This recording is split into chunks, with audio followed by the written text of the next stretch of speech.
You think all cowboys ate the same grub? Think again, partner.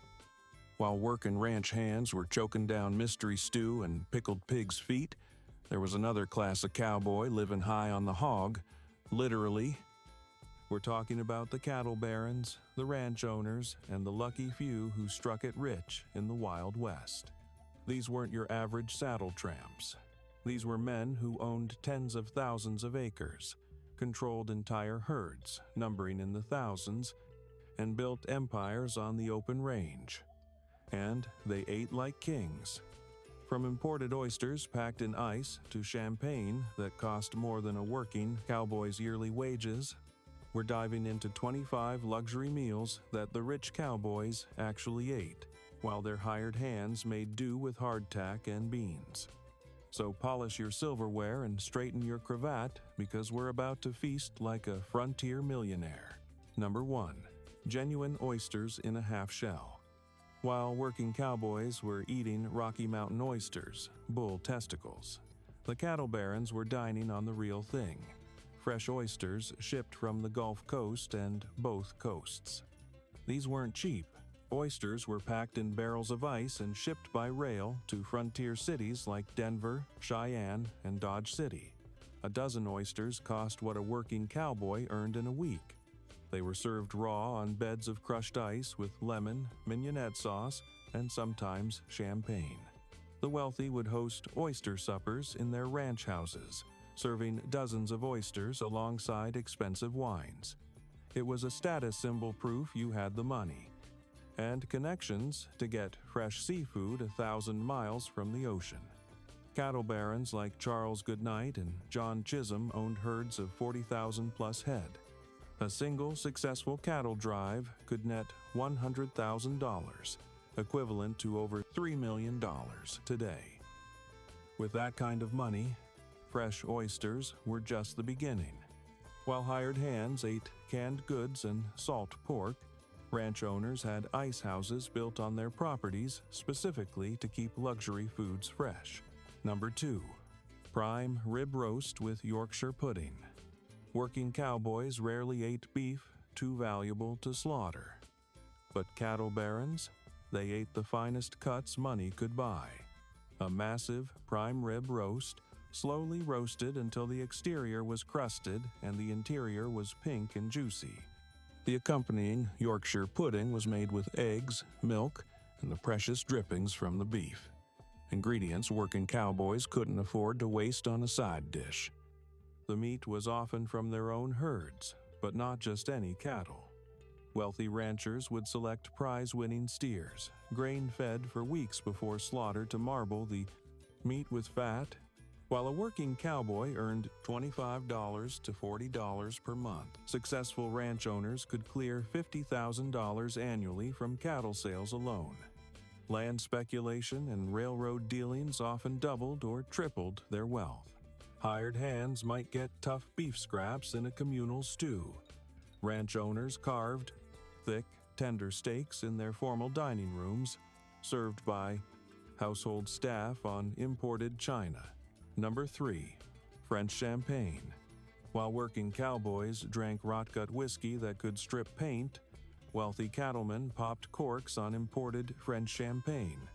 Bottles of Moet, Veuve, Clicquot, and Pommery arrived by rail from New York and San Francisco.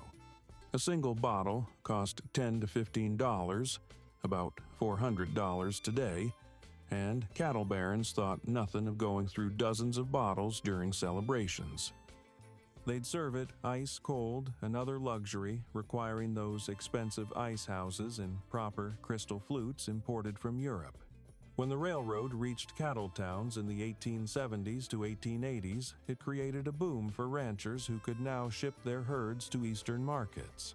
Men like Richard King of King Ranch accumulated fortunes measured in millions, making champagne a regular indulgence. Some cattle barons were so wealthy they'd shoot champagne bottles for target practice, then order more. It was a display of excess that working cowboys could only shake their heads at. Number 4. Lobster Thermidor.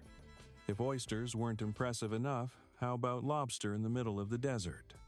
Live lobsters were shipped in seaweed-packed crates with ice from the East Coast. They'd arrive in frontier cities, barely alive, but fresh enough to cook. Lobster Thermidor lobster meat in a rich cream sauce with egg yolks, cognac, and cheese. Broiled until golden was the height of sophistication.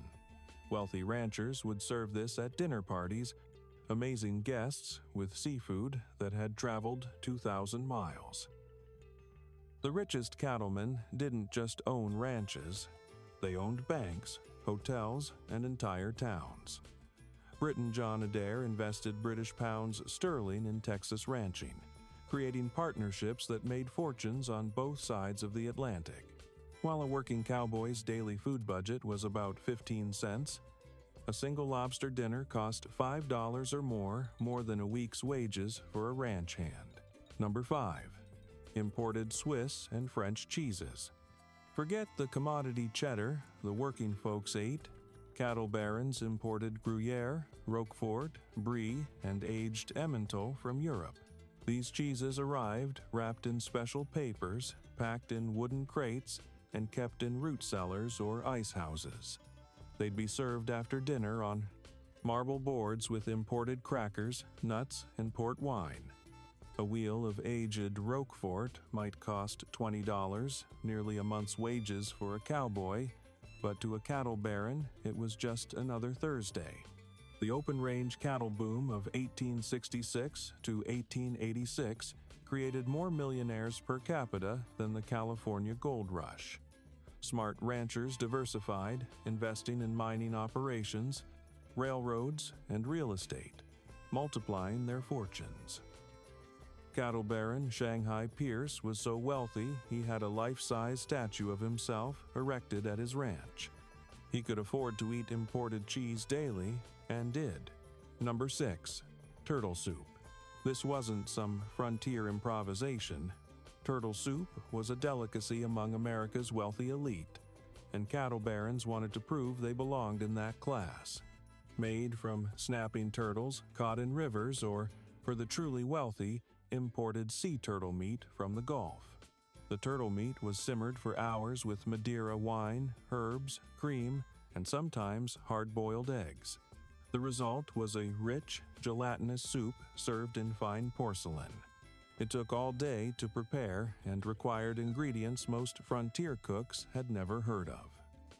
After the Civil War, Northern investors flooded into Western ranching, bringing their Eastern refined tastes. Cattle operations became corporations with stockholders, and million-acre ranches weren't uncommon. Working cowboys ate bean soup thickened with fatback. Ranch owners ate turtle soup that required a personal chef to prepare. Number 7. Roasted wild game birds, quail, pheasant, duck. While working cowboys might shoot a prairie chicken and boil it, wealthy cattlemen treated wild game as haute cuisine. Quail, pheasant, and duck were roasted with butter, herbs, and bacon, then served with wine-based sauces. These birds were often hunted on the ranch property during elaborate hunting parties that wealthy cattlemen hosted for business associates and politicians. The birds would be presented whole on silver platters, carved tableside by serving staff. Political connections made fortunes. Cattlemen who befriended territorial governors and railroad executives secured favorable leases on public lands, sometimes controlling millions of acres they didn't technically own. This political power came with dinner parties featuring elaborate game dinners. Each bird might be stuffed with oyster dressing, yes, more oysters, wild rice, and chestnuts, ingredients that had to be imported at considerable expense. Number 8. Charlotte Russe. Forget vinegar pie. Wealthy cowboys ate Charlotte Russe, a molded dessert that required skill, expensive ingredients, and refrigeration. Ladyfinger cookies soaked in rum or brandy, lined in a mold, and filled with Bavarian cream made from eggs, sugar, heavy cream, and vanilla. The whole thing had to be chilled for hours in an ice house before serving. It was delicate, refined, and utterly impossible for a working cowboy's camp cook to make on the trail. The wealthiest ranchers built Victorian mansions on their properties with multiple kitchens, ice houses, and live-in cooks trained in French cuisine. Meals became a way to display wealth and sophistication. While hired hands hoped for a molasses cookie, ranch owners enjoyed multi-layered desserts that required specialized molds and imported liqueurs. Number 9. Standing rib roast with Bearnaise sauce. Another beef dish, but the preparation was worlds apart from Cowboy fare. A massive standing rib roast, perfectly aged for 2 weeks in that ice house, naturally, seasoned with black pepper and sea salt, not the cheap stuff, and roasted to perfection. The Bearnaise sauce required egg yolks, butter, tarragon, shallots, and white wine vinegar, a sauce that cost more to make than a working cowboy's entire meal. Ranch owners would host Sunday dinners where they'd carve thick slices for 30 or more guests. Cattle Baron Conrad Kohrs of Montana started as a butcher and built an empire. By the 1880s, he owned 50,000 head of cattle, vast land holdings, and even had his own slaughterhouse. Men like him ate beef because they could afford the very best cuts. Number 10. Fresh fruit cocktail. Fresh fruit was almost mythical on the frontier.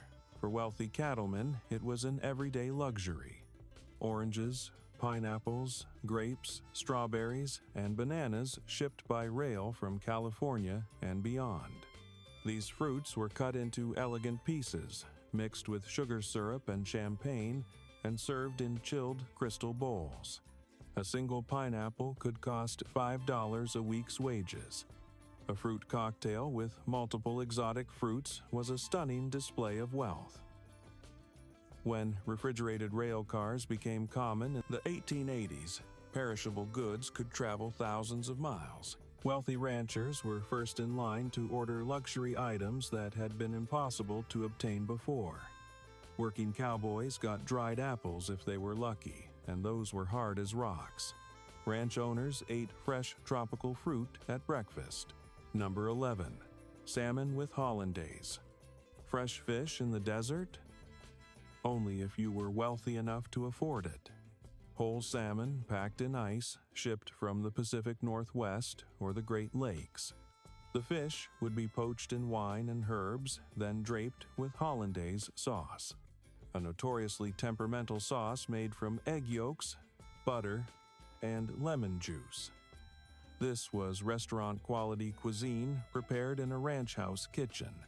Some cattle barons became so wealthy they split their time between ranches and city mansions in San Francisco or Denver. They expected the same quality of food in both locations and hired chefs capable of delivering it.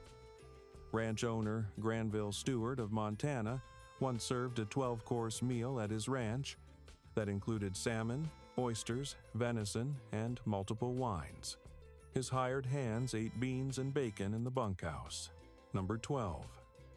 Rack of lamb with mint jelly. While working, cowboys rarely saw lamb. It was less profitable than cattle or pigs. Wealthy ranchers diversified their herds and their menus. Rack of lamb roasted with garlic and rosemary, each rib capped with paper frills for presentation, served with imported mint jelly from England. The lamb was tender, mild, and expensive. This was the kind of dish served at formal dinners when cattlemen entertained investors or politicians. The cattle boom attracted European investors, particularly from Scotland and England. These foreign investors brought their tastes for lamb and British dining traditions, which American cattle barons adopted to seem worldly and sophisticated. Ranch hands ate mutton only when a sheep was too old to be profitable, tough, gamey meat stewed until edible. Ranch owners ate tender young lamb, prepared like it came from a London restaurant. Number 13. Escargot in garlic butter. Yes, some wealthy cattlemen ate snails. Because they could, and because it proved they were cultured. Canned snails imported from France reheated in pools of butter loaded with garlic, parsley, and white wine, served with special snail forks and tiny plates. This required specialized serving equipment, expensive imports, and a willingness to serve something most working cowboys would have stepped on. Cattle barons who traveled to New York, Chicago, or San Francisco encountered fine French dining and brought those tastes home. Dining rooms and ranch mansions began to resemble East Coast establishments, complete with French menus. Some cattlemen hired French chefs, specifically to prepare continental cuisine. These chefs earned more than the ranch foreman. Number 14. Baked Alaska. The showstopper dessert of the Gilded Age made its way to wealthy Western tables. Sponge cake, topped with ice cream, made in hand-cranked ice cream freezers. Covered completely in meringue, then briefly baked so the meringue browned, while the ice cream stayed frozen. Often flambéed with brandy tableside for dramatic effect. This required ice, eggs, sugar, cream, and considerable skill. It was impossible without wealth. By the 1880s, the wealthiest cattlemen were worth millions. They built opera houses, invested in mining operations, and lived like Eastern industrialists. Their dinners reflected this status. Working cowboys got molasses on cornbread for dessert. Ranch owners got flaming ice cream cakes. Number 15. Potage, Sant-Germaine, pea soup. Even soup became haute cuisine in wealthy hands. Fresh or dried split peas simmered with ham, leeks, and cream, then pureed until silky smooth. Served with croutons fried in butter and a drizzle of cream on top. This wasn't cowboy grub, this was French technique applied to frontier ingredients. The presentation was as important as the taste, served in matching china bowls on charger plates with sterling silver spoons. Cattle barons built libraries in their ranch houses and hired tutors for their children. They saw themselves as civilized pioneers, bringing culture to the frontier. French cuisine was part of that identity. Number 16. Chateaubriand with Bearnaise. The most tender, expensive cut of beef prepared with a sauce that required genuine skill. The center cut of beef tenderloin, roasted whole and sliced thick. The Bearnaise sauce complemented the mild beef with tarragon, shallots, and butter. A single Chateaubriand could serve 4 to 6 people and cost more than a working cowboy earned in a month. This was beef as luxury item, not survival food. After the harsh winter of 1886 to 1887 killed thousands of cattle and ended the open range era, only the wealthiest ranchers survived. They consolidated power, fenced their land, and became even richer. Their meals reflected their recovered fortunes. Working cowboys ate whatever beef scraps the ranch provided, usually the toughest, oldest animals. Ranch owners ate the choicest cuts from grain-fed, prime cattle. Number 17. Oysters Rockefeller. Invented in 1889 in New Orleans, this dish quickly made its way to wealthy Western tables. Oysters topped with a rich sauce of butter, parsley, and other greens. The original recipe is still secret, then baked until bubbly. Named Rockefeller because it was so rich, these oysters required fresh shellfish, butter by the pound, and an oven luxuries beyond most frontier kitchens. Wealthy cattlemen served these at dinner parties to impress business associates. The wealthiest ranchers formed cattle clubs in cities like Cheyenne and Denver, exclusive social clubs where they could network, make deals, and outdo each other with expensive tastes. Oysters Rockefeller became a status symbol in these establishments. Number 18. Crown Roast of Pork. This showpiece roast required a skilled butcher and was pure theatrical dining. 2 pork rib roasts bent into a circle and tied to form a crown, with the bones pointing upward. The center was filled with stuffing made from chestnuts, dried fruits, and bread. Each rib tip was capped with a paper frill. This was carved at the table in front of dinner guests, each person receiving a rib chop with stuffing. Wealthy ranchers hosted elaborate dinner parties as business strategy. Impressing investors and politicians with expensive meals led to favorable deals and political influence. Food became a tool of commerce. Ranch hands ate fried salt pork with beans. Ranch owners ate crown roasts that took a butcher an hour to prepare. Number 19. Crepes Suzette. French desserts weren't just eaten, they were performed. Thin pancakes flambéed in orange liqueur, butter, and sugar set ablaze tableside. This required imported Grand Marnier, fresh oranges, a chafing dish, and considerable showmanship. The drama of flames shooting up while dinner guests watched made it worth the expense.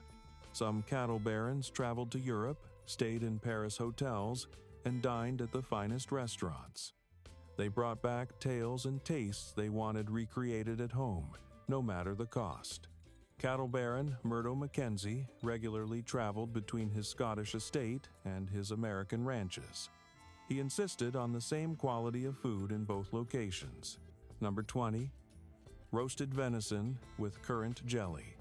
Wild game became refined cuisine for the wealthy.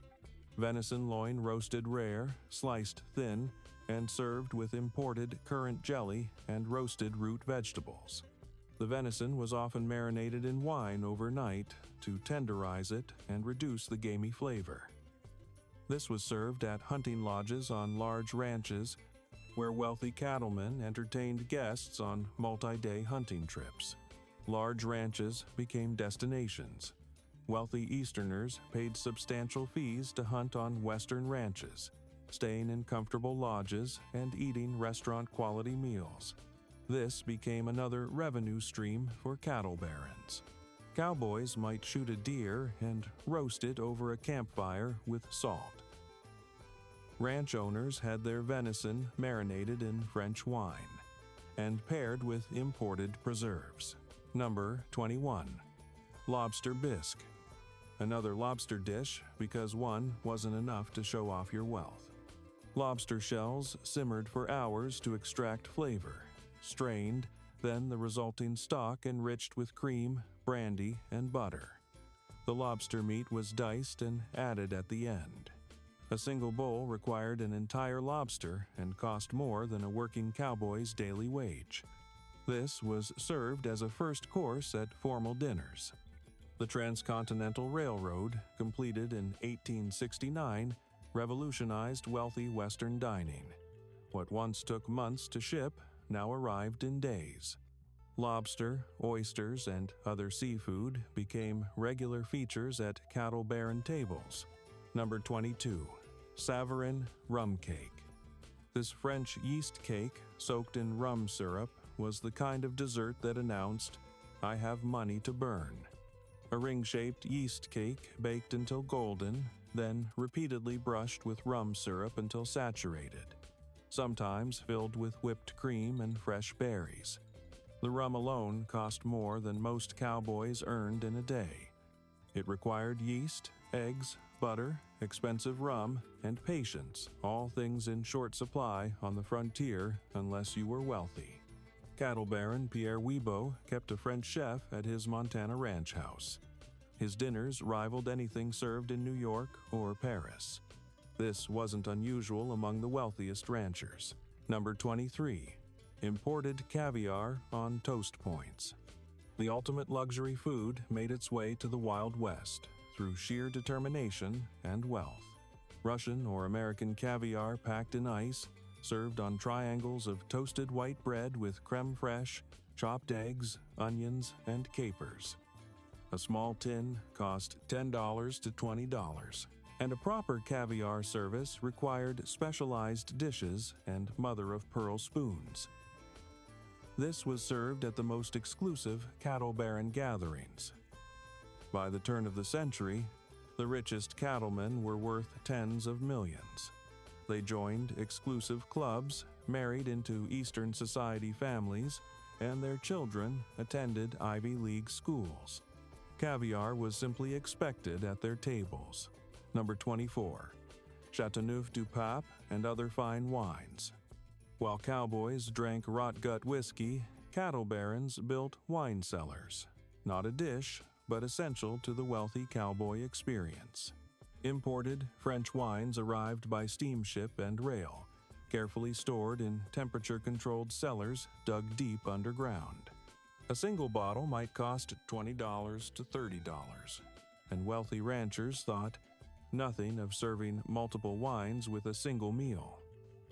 Some ranchers had collections worth thousands of dollars. Cattle Baron John Hitson of Texas was worth over $3 million. By the 1880s, he built a mansion with a proper wine cellar and hired a sommelier to manage it. This level of wealth transformed rough cattlemen into American aristocracy. Cowboys drank watered-down whiskey that cost 10 cents a shot. Ranch owners sipped wines that cost more per bottle than a cowboy's monthly wages. Number 25. Bananas Foster. Created in 1951, but capturing the spirit of elaborate, Gilded Age desserts, this represents the theatrical dining wealthy cowboys aspired to. Bananas sautéed in butter, brown sugar, cinnamon, and rum, then flambéed and served over vanilla ice cream. In the 1880s to 1890s, variations of this existed wherever wealthy cattlemen could get bananas, rare and expensive, and had ice houses for ice cream. The flames, the tropical fruit, the ice cream, every element screamed wealth. The cattle boom made fortunes quickly, and the newly wealthy wanted everyone to know it. Elaborate, flaming desserts, exotic fruits, and theatrical presentations weren't just about taste, they were about display. A working cowboy might get stewed, dried apples as a treat. A cattle baron got flaming bananas over ice cream at the end of a 12-course meal. So, there you have it, folks. 25 luxury meals the wealthy. Cowboys actually ate while their hired hands made do with beans, bacon, and hardtack. The frontier created both extremes: desperate poverty and outrageous wealth, often on the same ranch. Next time you see a Western movie showing all cowboys as equal, remember, some were eating Rocky Mountain oysters while others were eating Oysters Rockefeller. The Old West was wild, partner. But for some folks, it was also downright luxurious. So saddle up and subscribe. More untold stories from the wild and wealthy West are coming your way.